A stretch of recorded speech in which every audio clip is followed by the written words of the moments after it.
Marisol. Today I'm in the studio with artist Michael Zansky to talk about his life and work. Thank you for having us, Michael. My pleasure.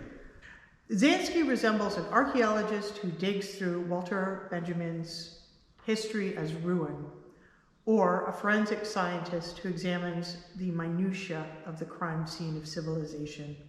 He investigates humanity's successes, follies, and especially failures.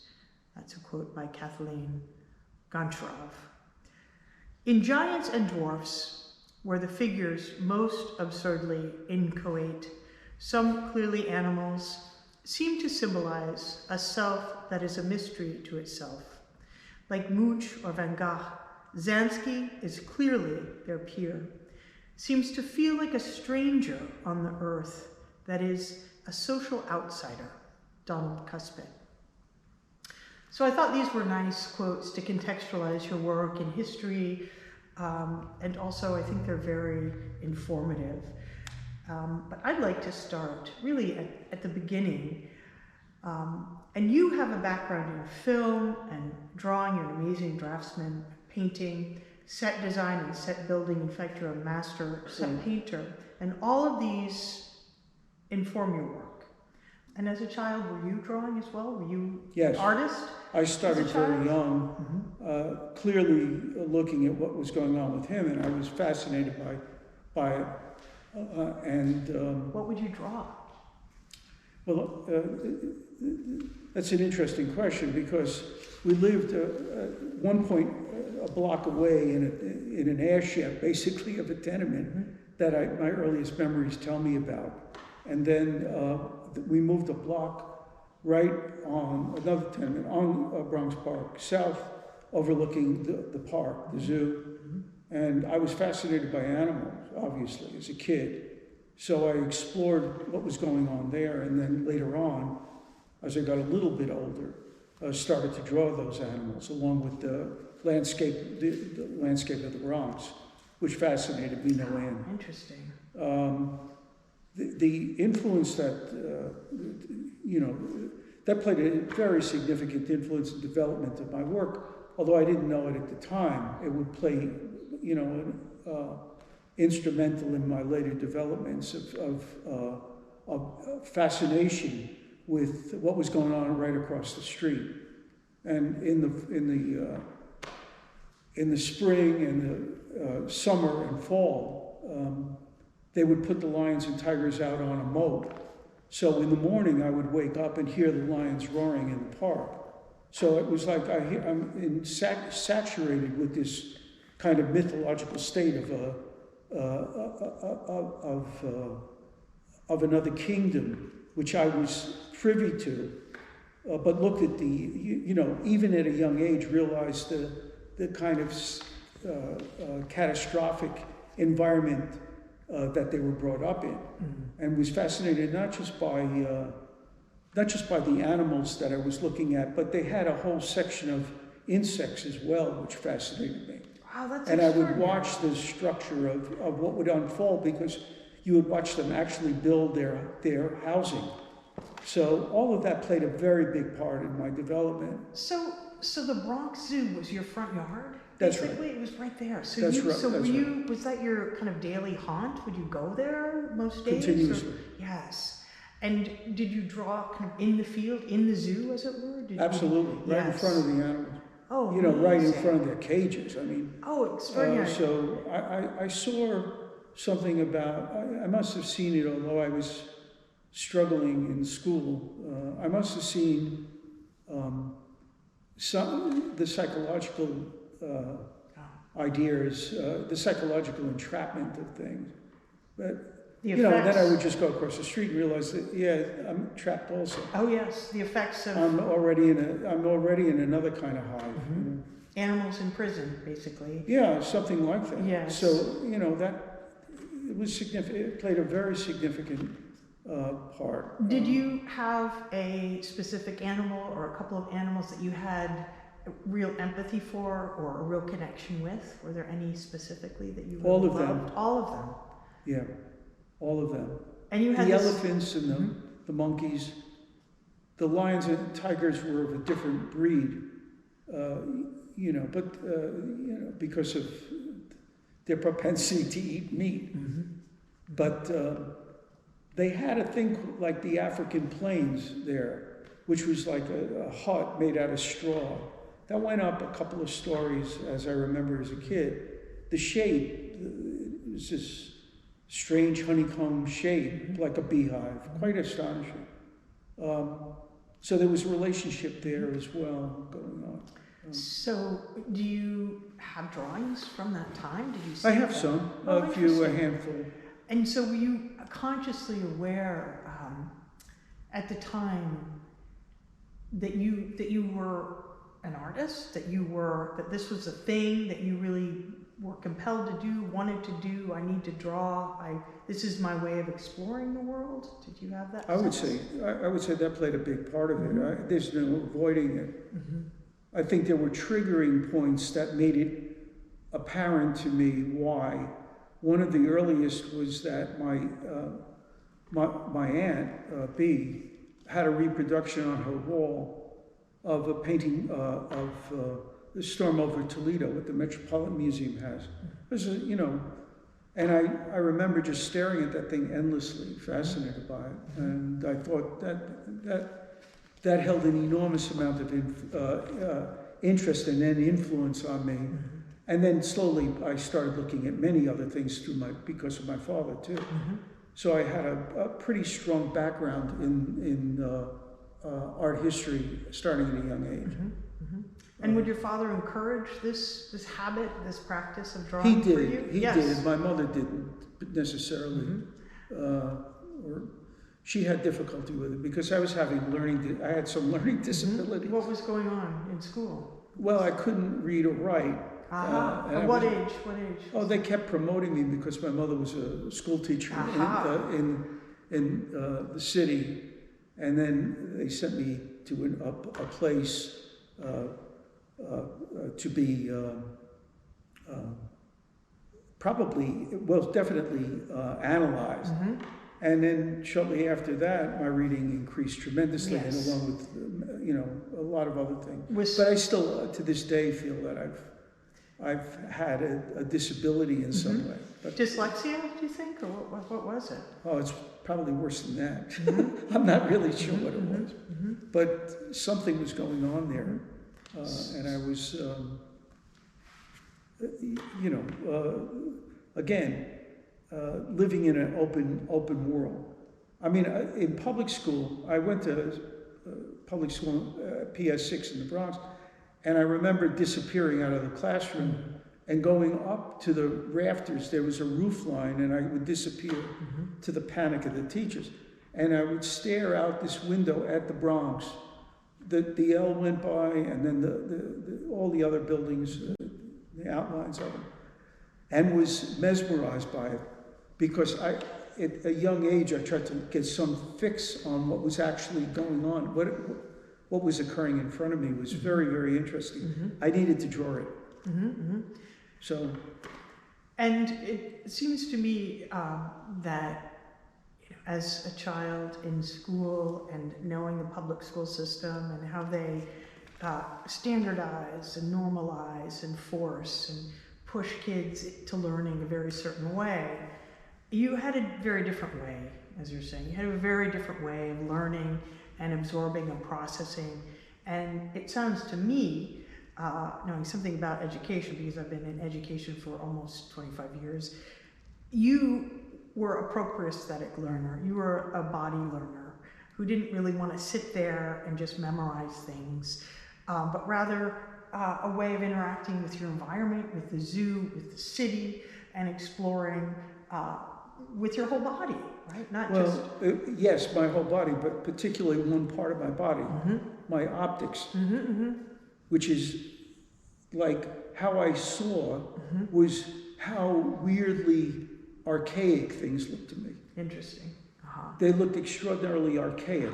The Bronx looked archaic. Yeah. The building I lived in was archaic, and the zoo was archaic. It seemed like I was in a strange place of some kind of weird, childhood mythology of some weird sort. Well, you said a prison before. I heard Yeah. you say that. So that's very interesting. And it sounds like you were an outsider in a way. You really felt a little bit like an outsider in this foreign land that was archaic and odd and alien and foreign. Yeah. Mm-hmm. Uh-huh. And Yeah, no, I certainly felt that way. But there was something that was bigger than that for me, which is that when I mentioned Greco before, I look at his work at my very young age and was like mesmerized because I recognized the spirit there that held my stupefying curiosity about what is that world. It wasn't normal. It was far from normal. Well, it was a but I construct. recognized something in it. Yes. I recognized something that would play a big factor, a big part of my life. The mysteriousness of the thing held my interest to a large extent, to a tremendous extent. In El Greco's work. Definitely. Was it the darkness? Was it the abstraction of the figuration? What was it? It was kind of dark, atmospheric. It was spaces? the hyperfluidity of it. The work is, to me, hyperfluid. Things merge and get twisted into shapes that are remarkable and extraordinary because of the sheer fluidity of the paint. It's not this or that.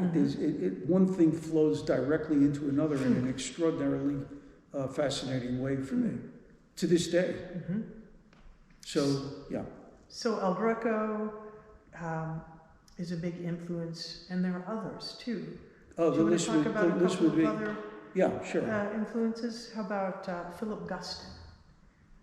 Well, I met him on several occasions. He gave talks at Boston University.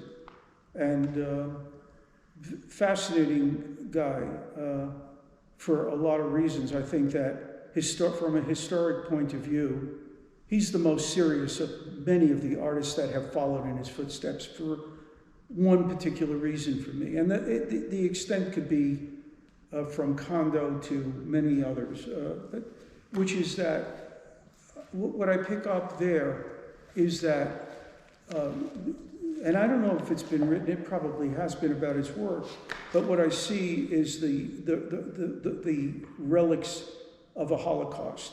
I see the Holocaust within him and external to him, what transpired in his lifetime, which makes him, for me, transcendent as a painter. You could write all you want about the comic strip aspects of it, but beneath that is the deep, profound sadness of a situation, of a kind of unresolvable situation caught in a kind of twilight.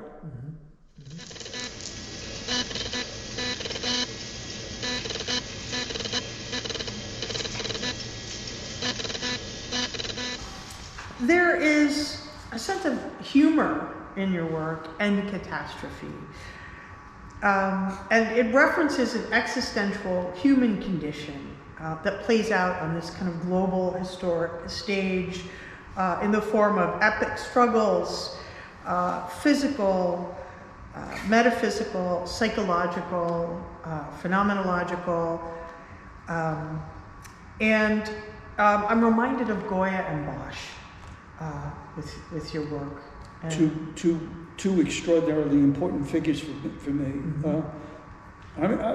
Let's take Bosch first. All right. What I see when I look at Bosch is I don't necessarily see the human condition. I do see the human condition, but I don't see it as human. I see it as insect-like. I see these tiny little figures doing all sorts of weird stuff as if I'm looking at a goddamn ant hive or beehive or whatever hive. I think what Bosch has is this extraordinary anthropomorphic ability to create form and extraordinarily complexity within the body of work, which is stupefying to me. It's a stupefying achievement. Again, it mimics so much about what I was feeling probably as a child when I was looking at the world. I was probably seeing pretty much that, wondering what is the separation? How did I get here, first of all, and what am I living in? And looking at it from that point, in the case of Goya, I see again a titanic figure of the human condition, but one of catastrophe and humor. He's both. In his print work, he's both a humorist and he's sarcastic and clever as it gets. The titles alone are flabbergasting, to say nothing of his great draftsmanship and work. Oh, yeah. I mean, this is a titan of an artist, and he plays into the very quality, for me, that I'm looking for, which goes for both, which goes towards the catastrophic and pratfalls, like a vaudeville act or a Beckett play. I want to see both. I don't want to just be wallowing around. There's got to be something else that's going on, and I'll address that in all my series. It'll go from one aspect of play to the other aspect of catastrophe. Well, it's tragic and comic, right? It's Both. Very theatrical in both. that sense. And maybe you draw some of that from your work in film. That too. Yeah. No, Yeah.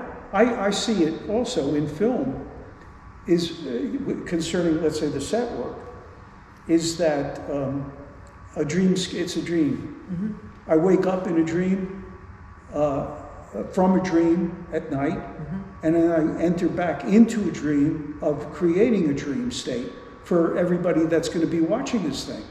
They're living in that dream state. They're experiencing it that way, and they're going to be living through the entire psychological process of what is enacted.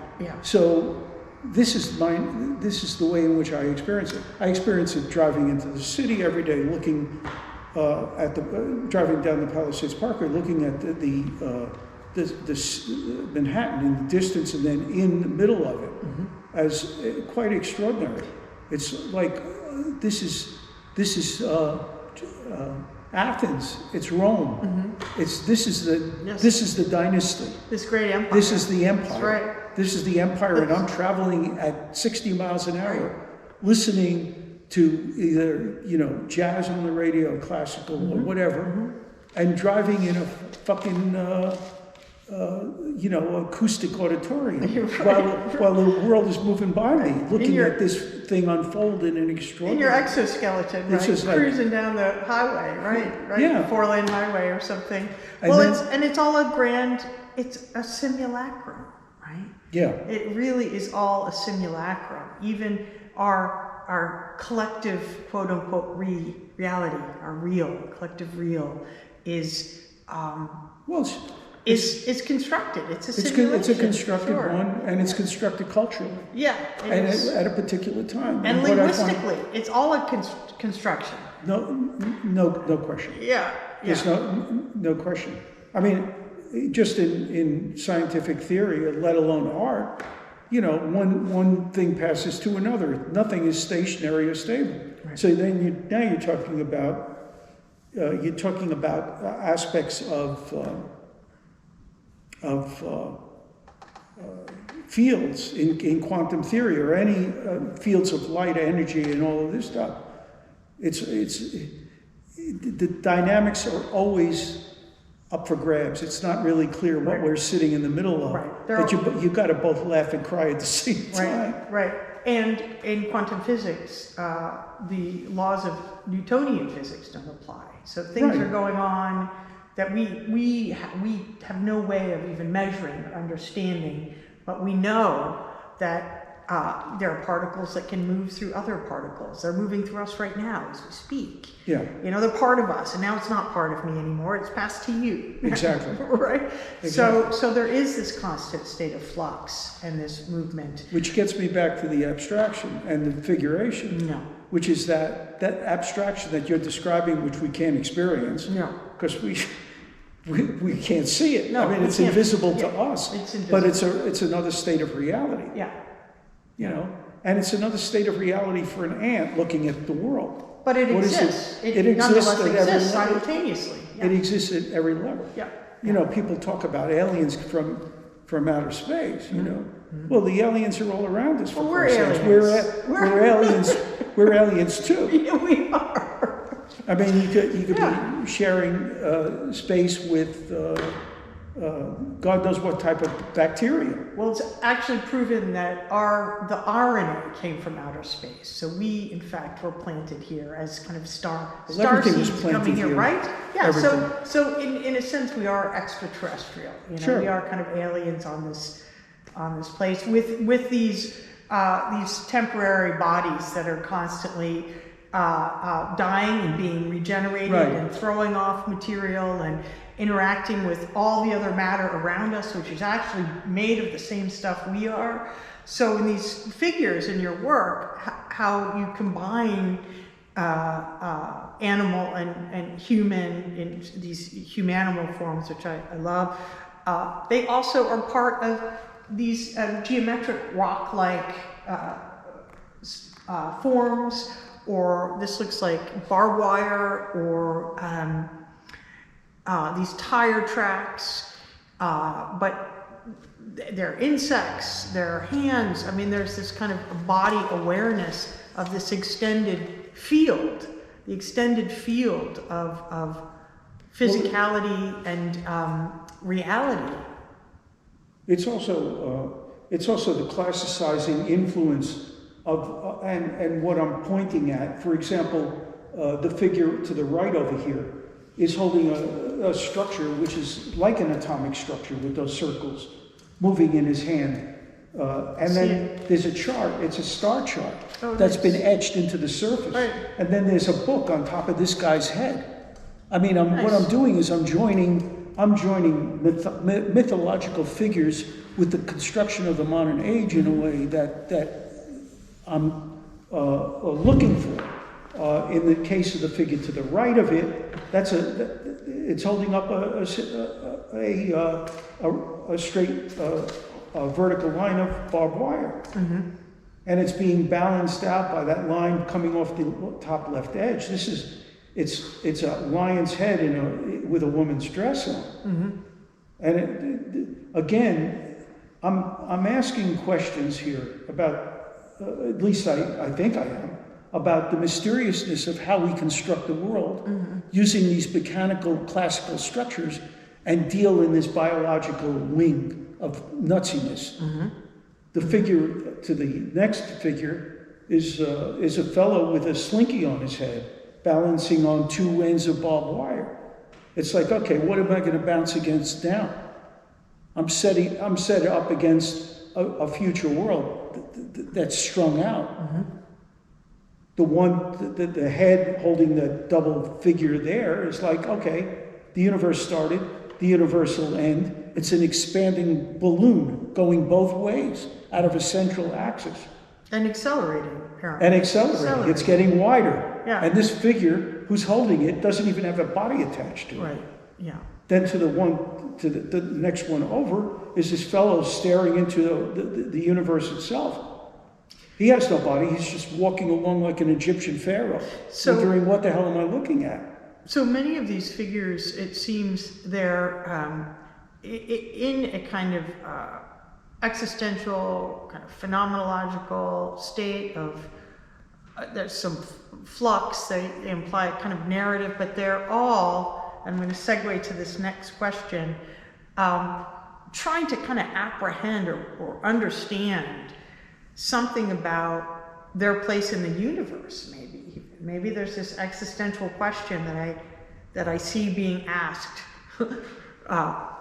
In this series here, these characters seem to be the lion, the slinky head, that character with that sort of figure eight, holding that eight, there's two balloon-like structures, looking at, and he even has glasses on. I think it's a he. Yeah, that's right. So we look for these ways into these images, and the hook, I think, is the figuration, and then they can become as abstract as you want them to be. But I think for the viewer, you're presenting a way in And then you play with this abstraction and figuration in an interesting way, which pushes kind of the boundaries of language, the language of art, but also the language of, I think, phenomenology and even culture. linguistics, because these are iconographic, but you're kind of pushing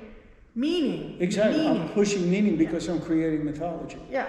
I'm interested in creating mythology. Yeah. What's going on is the equivalent of a Mesopotamian wall of figures, of ancient figures, but I've got all of the modern mechanisms at my disposal now to look at a universe that doesn't have a single belief structure. The structure is mythological, but it's a contemporary construction of what has gone on before that I'm looking to bridge. And new myths and new narratives. Yes, absolutely. I don't want to see, to do something literal would not be interesting to me. There is a long tradition of human and animal hybrids in art, from cave art and hieroglyphs to the present. Your iconographic and morphological hybrids are monstrous, godlike, and monumental. And I'm struck by the current moment and how we as a civilization have been brought to our knees by a virus which jumped from animals to humans as a result of human encroachment and habitat loss. So humans are clearly out of balance with nature, even their own human nature. And I'm wondering how can we talk about your work in relationship to what's happening right now during coronavirus? Well, I started a series of works a year ago, knowing what was unfolding. I knew what was going to unfold because my sister's an epidemiologist, so she knew before all of this what was going to happen, how it was unfolding. So I had my suspicions and understood how this has gone on through the history of man. Epidemics and pandemics have been, part and parcel of what goes with the territory. So I had a good inkling of it, and that's when I started the series that's on this wall, the Saturn series, which is the development of the ideas of what I was experiencing while this was going on. And so it starts, I think I said before, it's called Marathon. And it had this skeleton warming up at a halfway point in the marathon and then running at the tail end on the right-hand side here with a brush in its mouth, with paint coming off the brush. Could be seen in any number of ways. But what was going on is that it harked back to mythological things that I've experienced about in my life, about different stages anyway. But this seemed to be going at rocket speed, the way in which we were dancing around. And I saw it sort of like an epitaph of my own studio work, where the panel on the left, I've got two sets of teeth barking in two different directions, getting ready to start moving. The center panel with that loopy thing with the loopy mechanical thing riding and splitting the skull in the middle as the void, as a kind of a dark hole of space being lofted up by a hand that's running. And then in the panel on the right, the skull leaping over walls with a brush in its mouth, as I said, and paint coming off the brush as smoke or paint or whatever. It's me just jumping over one hurdle after another into the future. Is it portrait, a self-portrait, do you think of it? Yeah. I would say that it defines the studio practice for the last year. Yeah. Definitely. Isolation. You don't see other figures there. No. This guy's running a marathon by himself. In your own head, very much. The head features very prominently there, right? Yeah. It's also, something that's been in Western and all culture. I mean, a skull. Oh. It's the way, the way in which I perceived it for this particular time, as a kind of story, a 3-panel storyboard. And it's carved and burned? That's right. Carved and burned. And yeah. painted. And painted. Yeah, carved, burnt, and painted.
Your palette is a little bit different.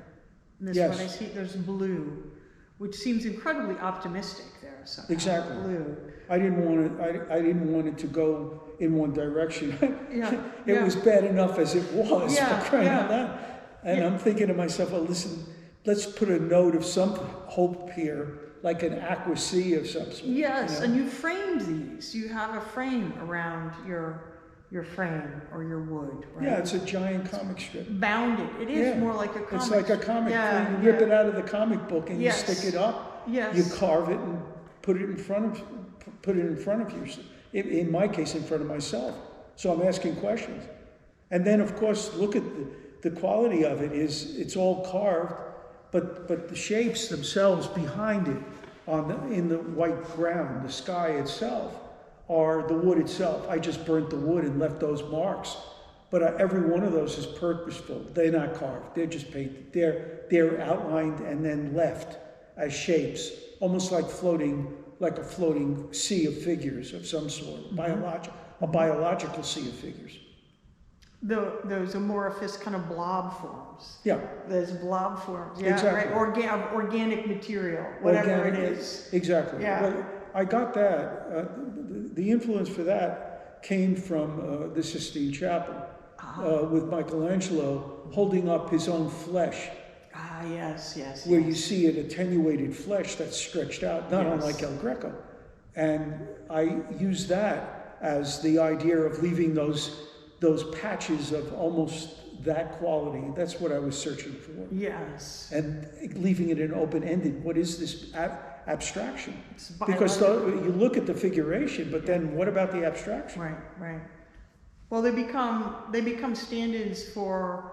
I mean, I even think of Pollock's drips, his marks, but also they become stand-ins for whatever biological material Right. you want them to be, Right. because it's clearly like No, like this is- like spit, saliva, even, yeah, which isn't paint; it's fluid. Refers to the fluidity of paint as well. Sure.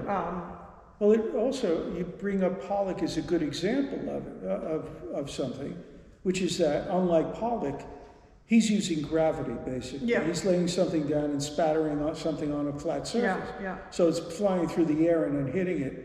Here, I'm constructing a kind of gravitationless field in a way. These things are floating in whiteness.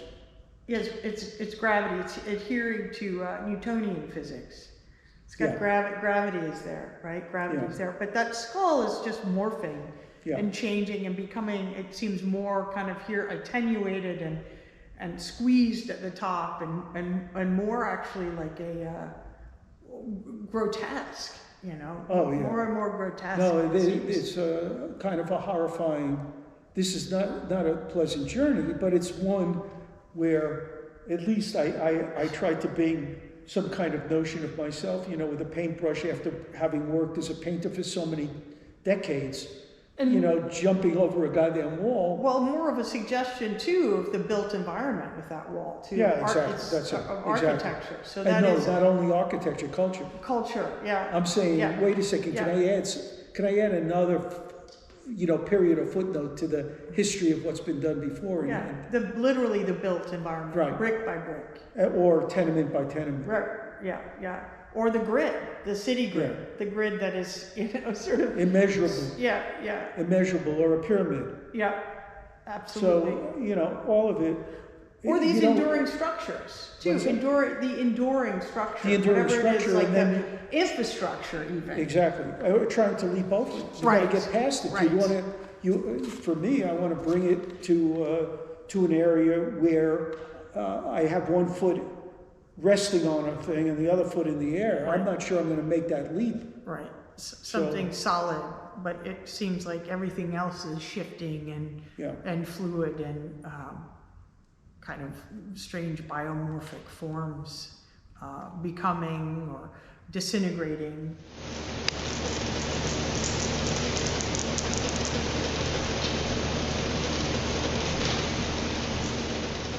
The idea of a panopticon is used in your work, referring to both the optical device that is a telescope and a microscope, and a circular prison built with cells around a central guard tower so that the guards can see all the prisoners at all times. The microscope and a telescope with their micro and macro focus looking out at the universe and looking inward, as with the prison and surveillance, where the interjected superego looks at oneself through the eyes of the prison guard. The human body under carceral capitalism and surveillance capitalism, with data mining, AI, which is listening to our every word, and cameras everywhere, creates a totalizing system where we are surveilled constantly. Can you talk about this piece? Give us the title and some background and Well, it's part of the Panopticon series that I was working on. It's American Panopticon. And it's about surveillance. That goes back to the 18th century, Jerry Bentham and his idea of a prison where the guards could see the prisoners and the prisoners could not see the guards. And I think that has a lot of meaning for this day and age anyway, in so many ways that we deal with on a daily basis in terms of being observed through so many different means. It also was a cosmological thing that I thought about, which is that we observe the universe with these telescopes. And we're looking out to see what exists out there going back billions of years in time. So it's a time machine. And we're observing it. We're the observers. In a sense, we're the guards. And the universe is the prisoner. And if you flip it around, somebody on another planetary system with life is doing the same thing. They're observing something which is another alien form, which gets back to so much of the work that I deal with. These alien forms are looking at us as we're looking at them with great curiosity. They may not have the curiosity that we do. They're working in a social structure that's highly orchestrated, but we're still trapped in a zone. And that zone is, we can't separate ourselves from the zone that we live in at a particular moment in time. And my work addresses all of that. It's condensed into this form. It can be condensed into so many forms that I've dealt with in the past, which is central to it. It's the observer. It's the time element involved. It's the historical stuff that we have in the past and the scientific aspects that we have now. So I'm joining different philosophical things together.